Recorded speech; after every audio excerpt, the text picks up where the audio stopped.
So here's the Samsung Epic 4G from Sprint. It's the only 4G Samsung Galaxy S device announced at the moment. And it's also the only one with a keyboard. It has a physical keyboard in addition to a touch and on-screen keyboard. Same display, same processor. Some slight design differences. You'll notice micro USB, and it's hard to see in the dark, but micro USB charging ports on the top and the center. 3.5mm headphone jack is over to the left. Volume rocker up there in the top left. Again, it's pretty dark in here, so it's hard to see. And two buttons on the side. Let's see what they do.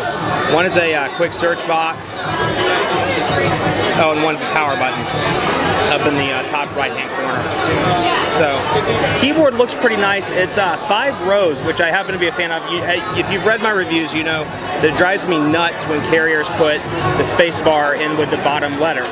And you'll see it has a dedicated row for the space bar, the period, you know, the symbols that we use on a daily basis. As well as some essential shortcut buttons like menu, back, and of course home and search.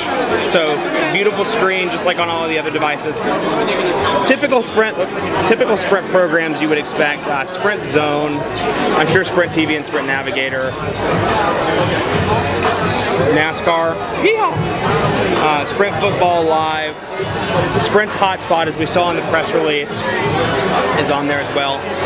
Oddly enough, on the Epic 4G, it only supports up to 5 devices, not 8 like the Evo 4G. But it's on there nonetheless. Sprint TV, Sprint Zone.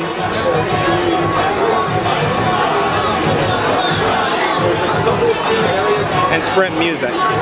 So a lot of different Sprint installed programs on there, rather.